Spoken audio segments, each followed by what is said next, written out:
Hello and welcome to the Hibs Observer post-match debrief live from a freezing Paisley after St Mirren 0, Hibs 0, possibly the most goalless game I've seen in a long, long time. I don't know if it's ever been as goalless as it was here, literally and figuratively, at Paisley today. I suppose, not to be sniffed at, a point on the road for Hibs. Patrick Alassane actually also seeing red for two bookings on his Hibs debut. We'll get to that in a moment, but potentially a valuable point, but a very forgettable 90 minutes.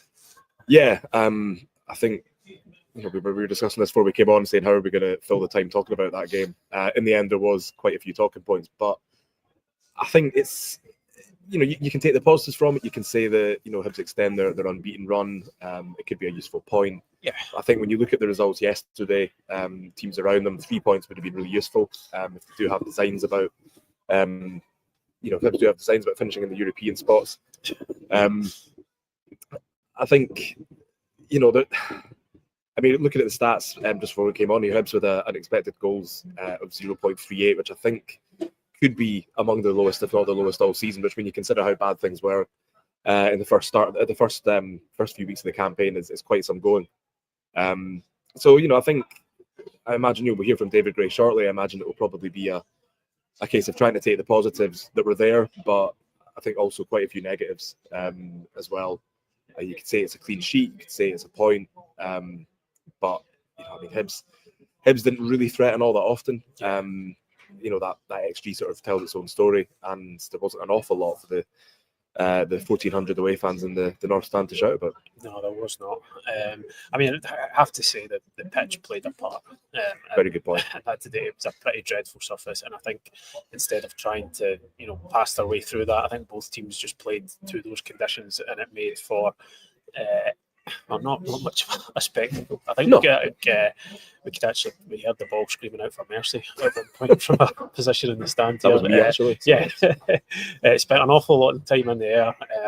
It's one of those games where players are feeding off second balls. It's about winning battles. It was never. I think you could tell from the first few minutes that it wasn't going to be pretty. But so maybe the two biggest talking points about Manny's red card will first come to Hibs, were awarded a penalty by referee Ryan Hardy for what he saw as handball. But it became pretty obvious as soon as we saw the replay here that it was going to get overturned. I think it was Killian Phillips. Said, it's the ball's hit his head, not his arm, and that was overturned. It was a brief wee bit of excitement, but it was never going to stand that call with the VAR in operation, was it? Exactly. And to be fair, we've seen a lot of debatable calls, a lot of close calls with VAR this season where it might not be, it might have been, but comments are currently filling up with people, and it's mostly about the referee. 9 out of 10 comments about the referee. It was a strange one for me, because I think even watching the initial replays back, you can see that it's nowhere near a handball. And obviously that's what VAR is here for. It's here to stop decisions like that being made. But I think possibly Hibs might have hoped it was in use a few other times.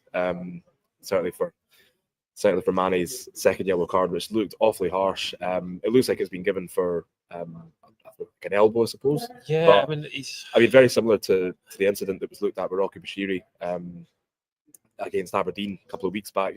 His arm is up there, but it's because he's jumping to win the ball against Killian Phillips, who's clearly by some distance the tallest man on the St Mirren team. So the first yellow card, I don't think he'd really have any complaints. It was very much a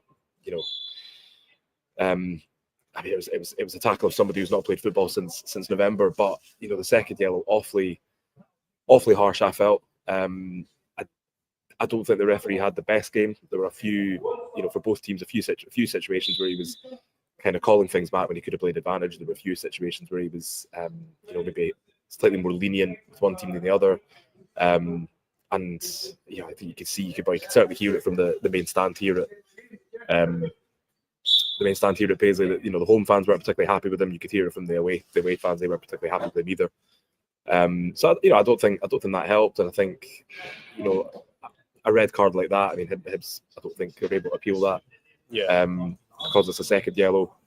But for me, that was harsh, and I think it probably did kill the game a little bit.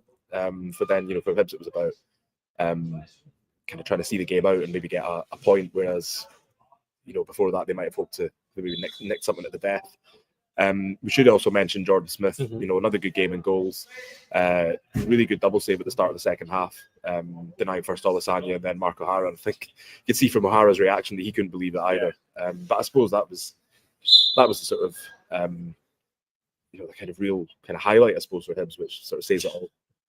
Yeah, this is a brilliant save. The second one is fantastic. I think he gets across to it and he gets his arm up, but I think even then the kind of power behind the shot, it could easily have gone in off the goalkeeper, even if he's getting a hand to that. To get such a strong arm on it to keep that out, it was brilliant and a good moment for him. He's kind of. I'm sure a lot of you have seen the interviews with him over the weekend. He was kind of on press duties and he was kind of talking about how he's basically having the time of his life at the moment. Certainly looks like it. That was another good moment for him. Probably the most. Would you say that's maybe the most significant save he's made since he's come in? Because Hibs go 1-0 down potentially, and then if Manny still comes on and gets sent off, it's hard to find a way back from that. So it's potentially a save that's. It's stopped Hibs from leaving here with nothing. I think so, and I kind of hinted at this before, but Hibs didn't really look like they didn't create an awful lot in front of goal. The XG sort of tells you that, but it was the sort of game that you felt if Hibs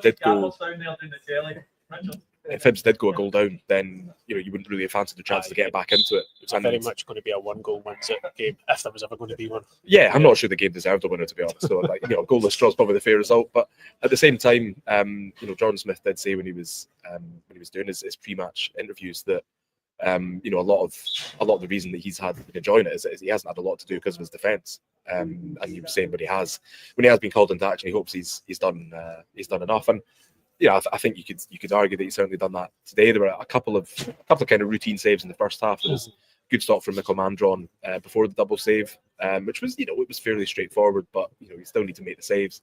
But then that double save, as you say, was probably instrumental in Hibs actually gaining a point. And we said this a lot earlier in the season when Hibs were drawing. We said this, maybe a game they would have lost last season. This is certainly a game they would have lost earlier this season, for sure. And I think that double save was ended up being sort of, I suppose, really vital because obviously these things can change the games. If he doesn't make that save and there is a goal, then maybe that sort of sparks something in Hibs, but you don't want to rely on that. So I think possibly is most significant. I wouldn't argue with that, unless I'm talking league games. He did make a very good save at the end of the cup tie against Ayr to keep it from going to extra time. So. 2 significant saves in 2 weeks. It's not bad going from somebody who's having the time of his life.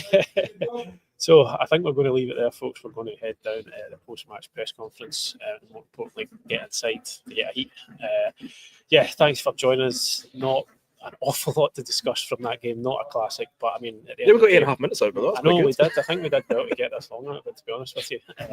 But a point on the road for Hibs in the Scottish Premiership, never really to be sniffed at. It keeps the unbeaten run going. Now 12 games. And the important games will just keep on coming. So we'll leave it there. Thanks for joining us. Keep an eye on the YouTube channel and the website for interview with David Gray from his post-match press conference. That will be up there hopefully the next hour or so. Thanks for joining us, folks. We'll speak to you again very soon. Cheers.